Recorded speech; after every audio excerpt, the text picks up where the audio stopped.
अस्सलाम वालेकुम। नमस्ते, सत श्री अकाल। उम्मीद करता हूँ फिट होंगे, बेहतरीन होंगे, अपनी लाइफ अच्छे से एंजॉय करोगे। हम तीनों की तरह देवों के देव महादेव एपिसोड है जी 246 और पार्ट 1 है। लाइक शेयर सब्सक्राइब कर दें।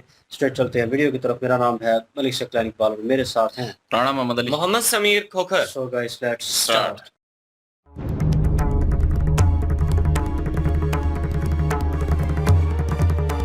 प्रतीत होता है कि तुम भूल चुके हो एक योद्धा और एक हत्यारे में अंतर क्या होता है। एक योद्धा धर्म का विनाश कर धर्म की स्थापना हेतु युद्ध करता है, अपना रक्त बहाता है,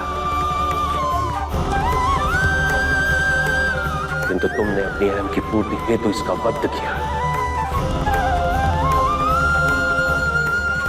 आवेश में आके तुमने ये भी नहीं देखा कि अपने प्राण कब के त्याग चुका है।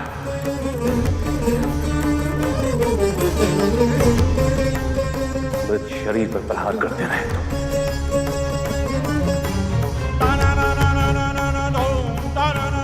ऐसा व्यवहार किसी भी युद्ध के, किसी भी आचरण की नियमावली के विरुद्ध है।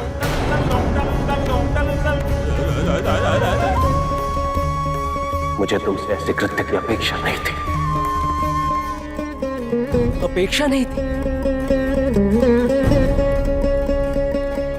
किससे पिताजी? एक सेनापति से या एक शिवपुत्र से?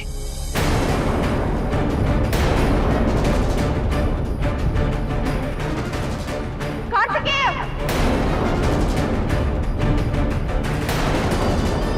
क्या हो गया है तुम्हें? अपने पिता से ऐसा प्रश्न पूछने का दुस्साहस?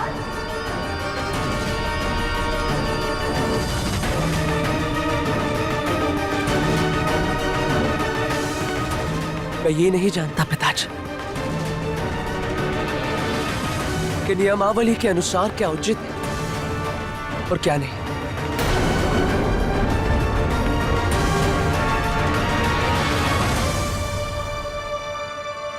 किंतु आपको दुख हुआ, इसलिए आज से एक नियम मैं बना रहा हूं। यदि भविष्य में कभी भी ऐसी परिस्थिति उत्पन्न हो तो आपके आदेश के बिना मैं अपना शस्त्र नहीं उठा।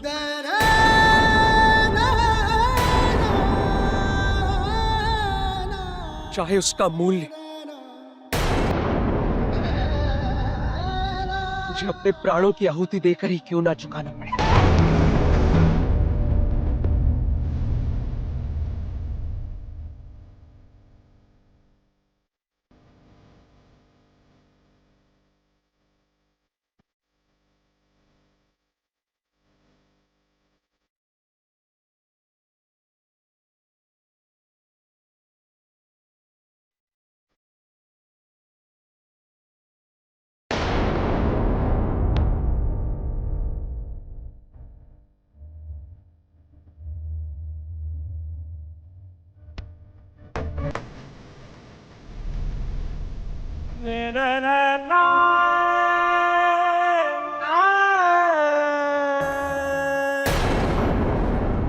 कार्तिकेय, कार्तिकेय! पहले मेरे पुत्र और अब मेरे पौत्र तारे।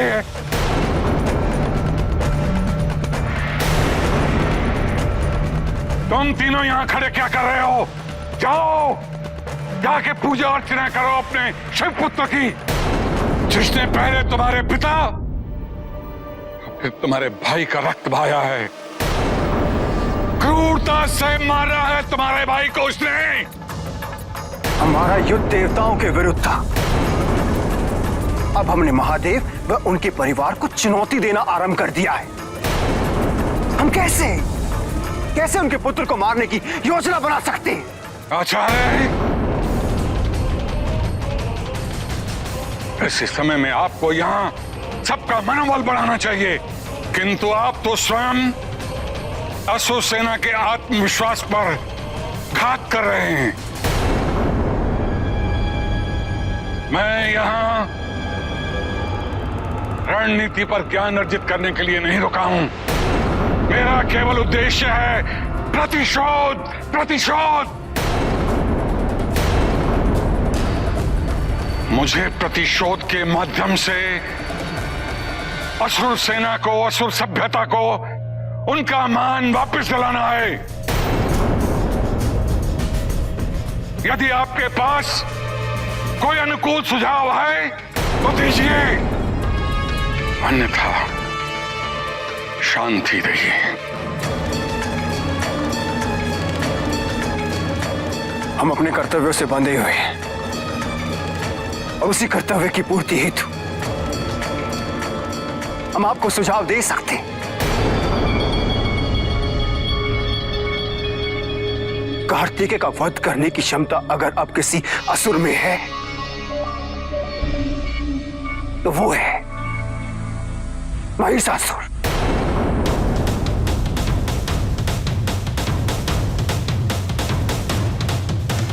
महिषासुर।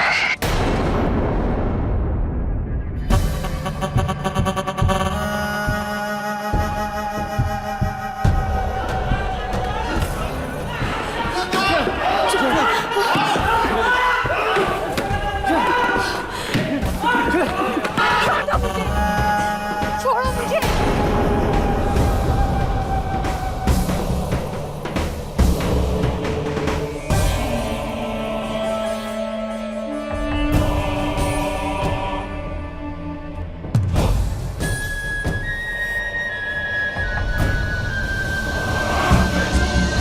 स्त्रियों पे अत्याचार करने वाले महिषासुर, देख देख, मुझे तुझसे भय नहीं लगता।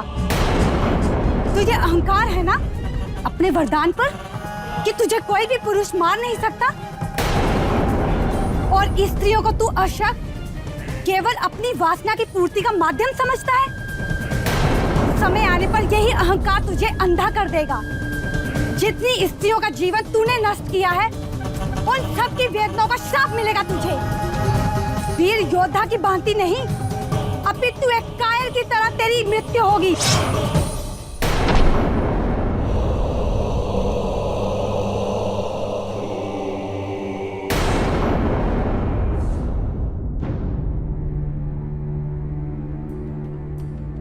कुमार,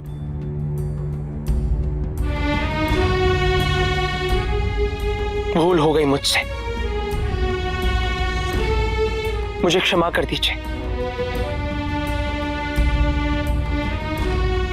शिवपुत्र से यह अपेक्षित नहीं था कि उनके सबसे प्रिय भक्त नंदी को मैंने इस तरह सीमा बंद कर दिया।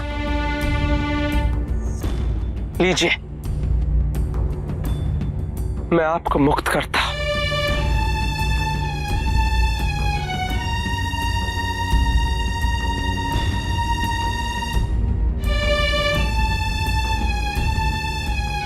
कुमार, कुमार, एक क्षण रुक जाइए और मेरी विनती सुनकर जाइए।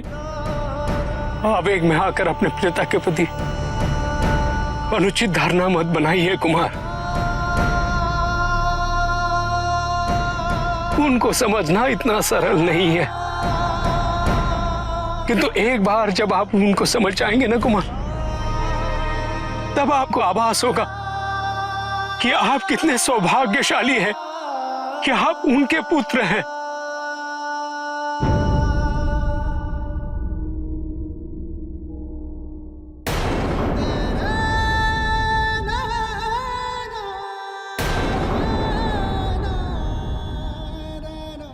मैं समझ चुका हूं नंदी कि कितने महान है वो, बहुत महान। इतने महान कि एक असुर की मृत्यु का भी दुख है उन्हें, पर अपने पुत्र के जीवित बचने की कोई प्रसन्नता नहीं। एक असुर की क्रूरता नहीं दिखती उन्हें, किंतु अपने ही पुत्र की तुलना एक हत्यारे से करने में एक क्षण के लिए भी संकोचित नहीं हुए वो।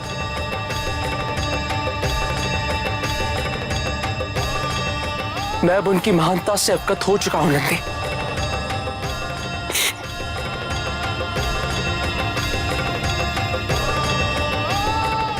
और अब आप भी कृपया मेरा अधिक मार्गदर्शन करने की कृपा ना करें।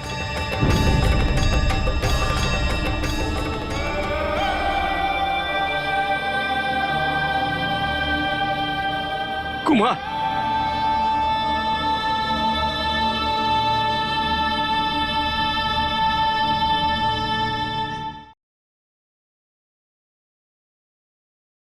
जी, मुझे लगा था शायद हो सकता है कि तारी को जो है वो ना मारा हो और वो मरा ना हो, लेकिन ये है कि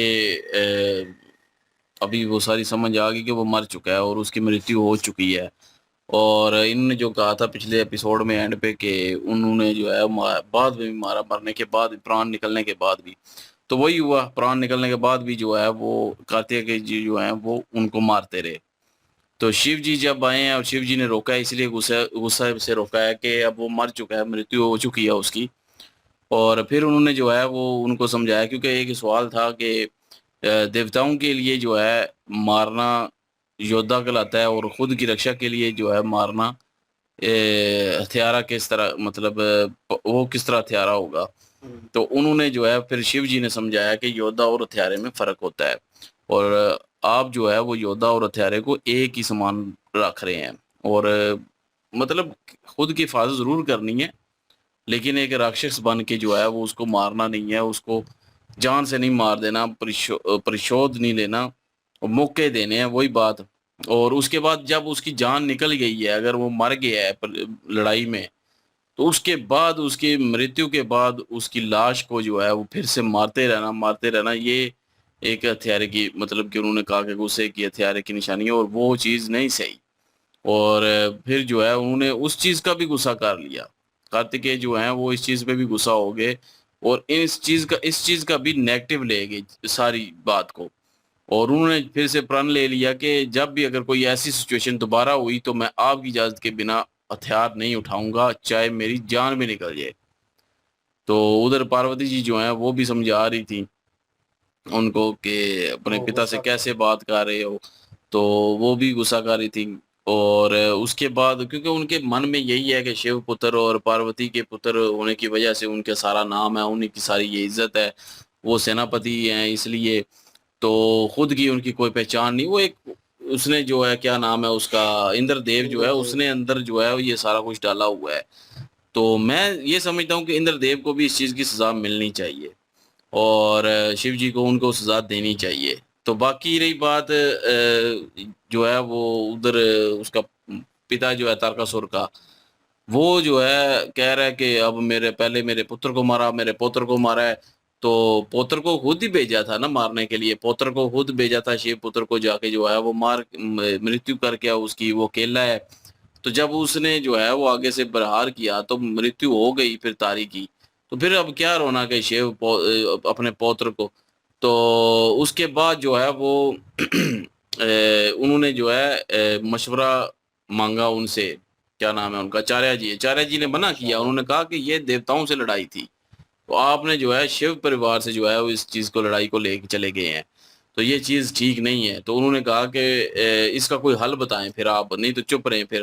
तो उन्होंने हल ये बताया कि अगर कार्तिक ऐसी जो के साथ जो अगर कोई लड़ सकता है, अगर कोई मार सकता है, तो वो सिर्फ और सिर्फ महिंसा जो महिषा जो असुर है वही जो है लड़ सकता है। और महिषासुर जब उन्होंने नाम लिया तो मुझे वो याद आ गया, वो हमने एक AI वीडियो के जो है देखी थी अपना इसी चैनल पे ही थी, तो उसमें बताया गया था और उसमें महिषासुर को जो है वरदान मिला हुआ था कि उसको कोई पुरुष जो है वो नहीं मार सकता, उसको सिर्फ अगर मृत्यु कर सकते हैं तो कोई स्त्री कर सकती है। तो वो स्त्रियों को कुछ समझ नहीं है, वो समझता है कि स्त्रियां कैसे जो है वध कर सकती हैं। तो उस जो हमने वीडियो देखी थी उसमें जो है वो अपना क्या नाम है, पार्वती जी जो हैं, मतलब आदिशक्ति जो हैं, वो वध करती हैं उन इसका, महिषासुर का, और ये भैंसे की शक्ल ले लेता है। तो अगर मैं गलत नहीं हूँ तो ये मेरे ख्याल में भैंसे की शक्ल ले लेता है और उसमें जो है वो युद्ध भी करता है जब जंग हो रही होती है उसमें भी। तो बहरहाल वो तो आगे पता चल ही जाएगा, आगे लड़ाई आएगी और आगे इसकी भी ज़ाहिर मृत्यु होगी, तो वो तो पता चल ही जाएगा। लेकिन अब इसकी मृत्यु तो होगी। अब कार्तिकेय जो हैं वो वापस नंदी जी के पास आए हैं। जी वाकई सिचुएशन जो है कॉम्प्लिकेटेड थी और है, लेकिन कार्तिकेय जो हैं वो इस वक्त एक यंगस्टर जैसे होता है कि जवान युवा जो होता है उसका खून खोल रहा होता है और चीज़ों को अपने वे से सोचना शुरू करता है। वो शिव जी जहाँ पे सोच सकते हैं और जो उनका लेवल है वो वहाँ पे ना तो सोच सकता है और ना, क्योंकि शिव जी उनको एक योद्धा की तरह देखते हैं और एक पुत्र की तरह भी नहीं देख रहे कि एक योद्धा की तरह देख रहे हैं। पूरी सृष्टि के लिए जो है एक साधारण है, एक किस्म का एक एग्जाम्पल है। तो वो एक एग्जाम्पल बनाना चाहते हैं। वो चाहते थे कि वो सुर का सामना ज़रूर करते, उसका तारकासुर का जो बेटा था, लेकिन उसे एक मौका प्रोवाइड करते कि वो दोबारा इस तरह की हरकत ना करता और उसे, क्योंकि सृष्टि के लिए उन्होंने बेहतर करना है, ठीक है? उन्होंने हथियारा नहीं बनाना उसे। यही चीज़ जब उन्होंने आखिरी बार उसके चेहरे पे किया था लास्ट पार्ट में, तो शिव जी लीन थे उसमें पूजा में और तब से उनकी आँख जो है वो खुली है। नहीं, मतलब वो उस वक़्त चेहरे पे नहीं, उन्होंने प्रण लिया था। उन्होंने कहा कि अब मैं तो हमारी मृत्यु मेरे हाथों होगी। नहीं उस हाँ, वक़्त एकदम से हाँ, आँख खुली थी मतलब कि कि ये वो मृत्यु मार का दे प्रण ले लिया ना। मतलब मार देंगे इसे, मतलब हाँ, मारेंगे।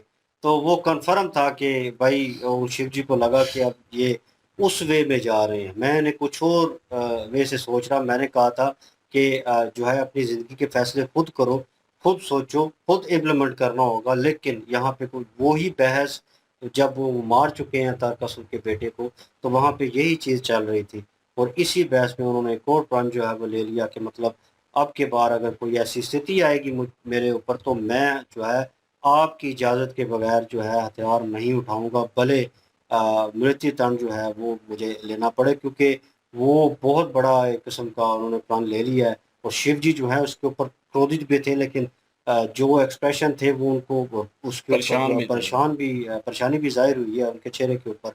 तो माता पार्वती जो है वो भी, उन्होंने भी उनको जो है वो अच्छा ख़ासा डाँट दिया इस चीज़ के ऊपर। नंदी महाराज को उन्होंने वो उसमें बाँधा हुआ था, तो उसको उन्होंने ख़त्म किया। नंदी महाराज ने भी इस चीज़ के ऊपर वार्तालाप करने की कोशिश की है, लेकिन जो अभी उनके मुँह से जुमले निकले हैं कार्तिकेय के, मतलब उनको उनका ज़्यादा ख़्याल था, ठीक है, असुरों का। तो वो असुर मर गया है, तारकासुर का बेटा मर गया है, लेकिन अपनी संतान जो है, मैं जो हूँ, मेरा ख़्याल नहीं। वही एक गैप जो है शिव जी के और उनके दरमियान जो है वो पैदा होता जा रहा है और उस गैप का फ़ायदा उठा सकते हैं वो जो क्या नाम है इनका, असुर। तारकासुर जो है, असुर जो हैं। तो असुर अपनी जगह पे परेशान है और उनका जो क्या नाम है तारकासुर का जो पिता है, वो अपनी जगह पे अभी भी योजना बना रहा है और शुक्राचार्य जी अभी भी उनको रद्द कर रहे हैं और शुक्राचार्य जी अपनी जगह पे ठीक हैं। वो कह रहे हैं कि देवों से लड़ाई है उनसे करो, ये शिव की जो शिव का परिवार है उससे दूर रहो। लेकिन ये मान नहीं रहे और अगेन जो उनके पुत्र हैं 3, उनको भी कह रहा है कि जाओ जाके पूजा करो और जो कुछ करना है शिव जी की करो। उन्होंने पहले, उसके बेटे ने पहले तुम्हारे पिता को मार दिया, अब तुम्हारे भाई को मार दिया और तुम जो है वो मुँह देख रहे हो और ये और वो। तो उन्हें भी वो गुस्सा हो रहा है। तो उन्होंने शुक्राचार्य को भी चुप करवा दिया है, ये कह कर के कुछ ना कुछ तो अब होगा। लेट्स सी, देखते हैं जी क्या सिचुएशन होती है। बिल्कुल जी, यही बात है। और माता पार्वती जी जब सामने आई हैं कार्तिकेय कुमार को समझाने के लिए, तो इस चीज़ को लेकर कार्तिकेय कुमार जो है उनको इस बात का भी दुःख पहुँचा है कि ये जो है वो सारे मुझे ही समझाना चाहते हैं, कोई भी ऐसा नहीं है जो उनको समझने की कोशिश करे। अभी ये कार्तिकेय कुमार जो है उनको लग रहा है, इसलिए तो नंदी महाराज जो हैं उनसे भी उन्होंने यही कहा कि मुझे माता-पिता जो हैं उनकी समझ आ चुकी है और मुझे पता चल चुका है वो कितने महान हैं। लेकिन ये है कि आप भी कृपा करके मज़ीद जो है मुझे समझाने की कोशिश मत करिएगा। मुझे पूरी तरह से समझ आ चुका है। बहुत सारी गलतफ़हमियाँ कार्तिकेय कुमार जो हैं उनके मन में जन्म ले चुकी हैं। अब शिव जी के सिवा इन सारी गलतफ़हमियों को कोई दूर नहीं कर सकता, क्योंकि अब जो उन्होंने नया प्रण लिया है वो बड़ी कठिनाई वाला है। उन्होंने शिव जी से कहा कि मैं कोशिश करूँगा कि अब अगर दोबारा कोई इस तरह की स्थिति बनी, तो बिना आपकी इजाज़त के मैं शस्त्र नहीं उठाऊँगा, चाहे इसके लिए मुझे अपने प्राण ही क्यों ना त्यागने पड़ें। जी, बिल्कुल। बिल्कुल जी, और चलते हैं जी नेक्स्ट पार्ट में, देखते हैं क्या सिचुएशन होती है, कार्तिकेय कौन सा स्टेप लेते हैं। तो लाइक शेयर सब्सक्राइब कर दीजिएगा। इंशाल्लाह मिलते हैं नेक्स्ट वीडियो में। अपना ख्याल रखिएगा, दुआ में याद रखिएगा। तब तक के लिए अल्लाह अल्लाह हाफ़िज़, हाफ़िज़, पीस।